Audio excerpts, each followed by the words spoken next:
Desde los rincones más lejanos de la tierra, hasta lo profundo del corazón humano, un mensaje de fe, esperanza y misión despierta cada día.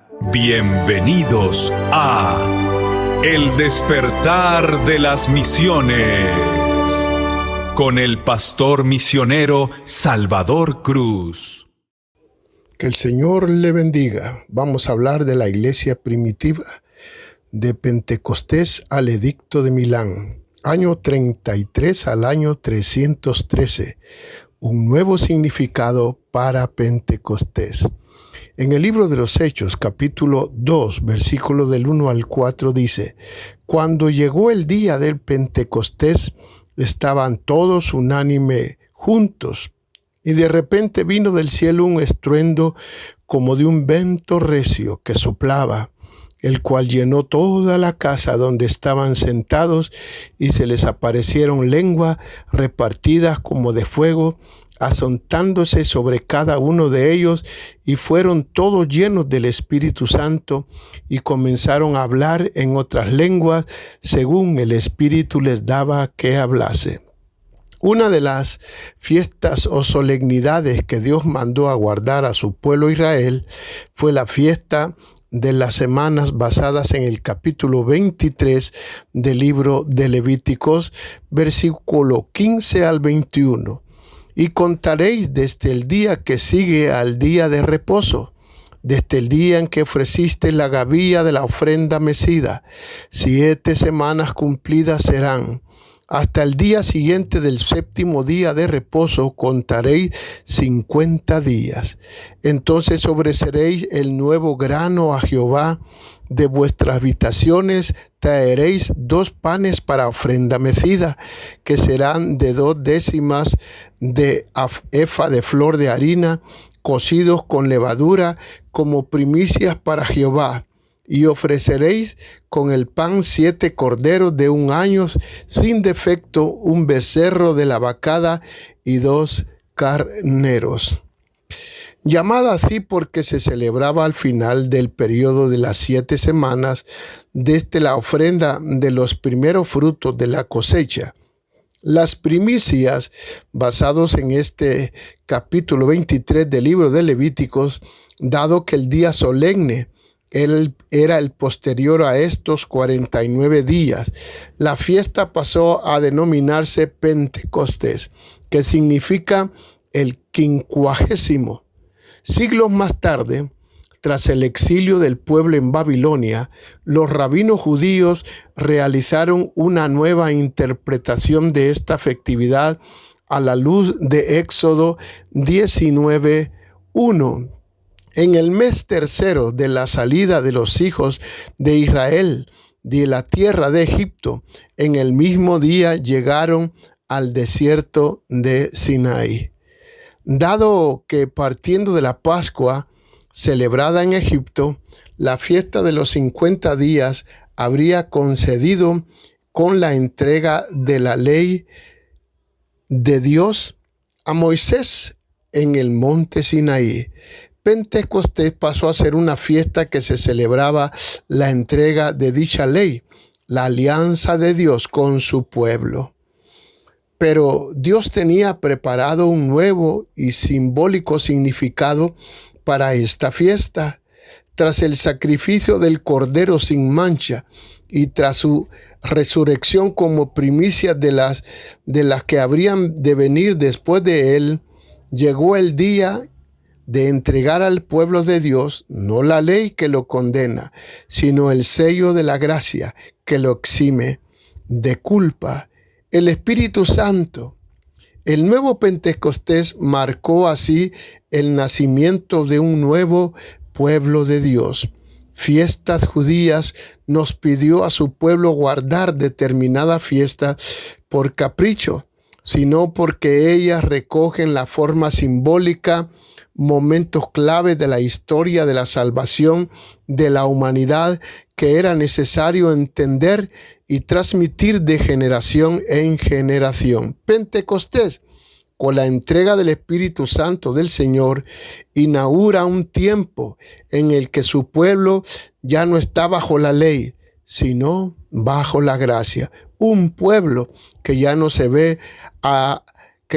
va a identificar por la señal de la circuncisión, sino por la señal de la sangre de Jesús derramada en la cruz. Las ordenanzas de Dios nunca son símbolos huecos o inservibles. Por un lado, están anclados en momentos épicos de la historia de la redención. A la vez son un tónico para la vida espiritual del pueblo de Dios y el alma del creyente. En el libro de San Juan, capítulo 14, versículo 6 nos dice: Jesús le dijo: yo soy el camino, la verdad y la vida, y nadie viene al Padre sino por mí. En el capítulo 24, versículo 22 del libro de los Hechos dice así: entonces Félix, oídas estas cosas, estando bien informado de este camino, les aplazó diciendo: cuando descendiere el tribuno Lisias, acabaréis de conocer vuestro asunto. Y en el capítulo 4 del libro de los Hechos, versículo 12, y en ningún otro hay salvación, porque no hay otro nombre bajo el cielo dado a los hombres en quien podamos ser salvos. Los del camino. Durante la expansión del Imperio Romano se construyeron más de 400 caminos que comunicaban Roma con sus principales provincias, por lejos que éstas estuvieran. Un total de 70,000 kilómetros de vías que llevaron a la gente a acuñar la famosa frase: todos los caminos conducen a Roma.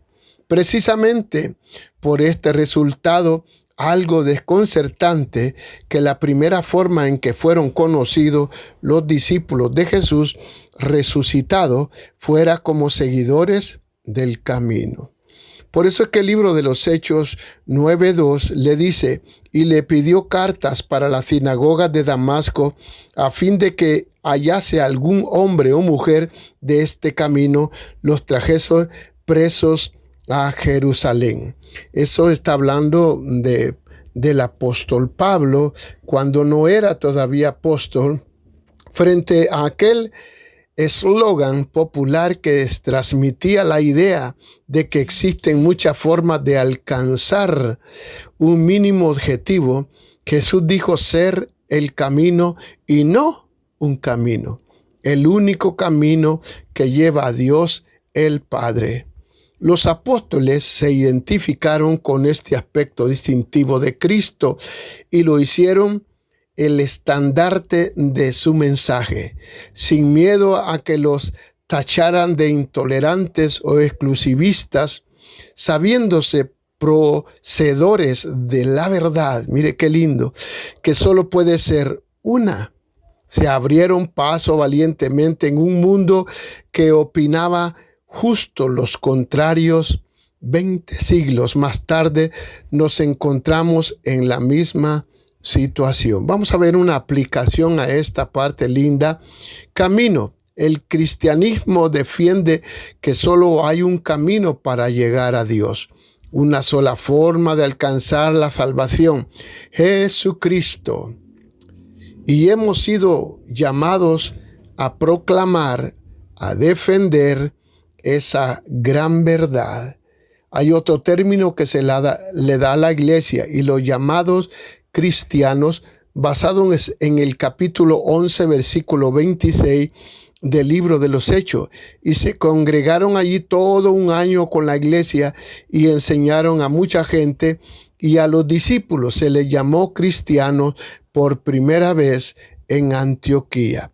Pablo habla acerca de esto en 1 de Corintios 11:1. Sed imitadores de mí, así como yo de Cristo. Una de las primeras tareas que tuvo que emprender la iglesia primitiva fue la de definir su propia identidad. Dado que el cristianismo había surgido del seno del judaísmo, había la posibilidad de que se creyera que era una secta más de como lo eran los fariseos, los celotes, los seduceos y los esenios. Y no solo tuvieron que diferenciarse del judaísmo, sino que también del resto de las religiones, devociones y filosofías que coexistían en un imperio romano que, en el siglo I, aún toleraba las diversas creencias religiosas de las naciones conquistadas. Para lograrlo solo, tuvieron que seguir las palabras de Jesús, porque, por ejemplo, os he dado para que como yo os he hecho, vosotros también hagáis. Los primeros creyentes fueron imitadores de Cristo en su mensaje y en su comportamiento, y así fue como se ganaron el apelativo que los vinculaba con su maestro. En la aplicación, cristianos, para poder llevar con honra este apelativo, debemos conocer al Maestro de quien decimos ser discípulos e imitar su conducta de tal forma que quien nos mire vea en nosotros a Cristo. En un mundo con tanta diversidad religiosa, el cristianismo debe abrirse paso, no solo de palabra, sino con hechos, con vidas transformadas que reflejan al Señor que se predica. La identidad del cristiano, el cristiano no se distingue en esta sociedad, sino es diferente e igual diferencia a quienes le rodean, igual a su Señor. La meta no es solo ser diferente, en ser diferente por semejanza a Jesús. Que Dios le bendiga, le saluda su hermano y amigo Salvador Cruz del Despertar de las Misiones.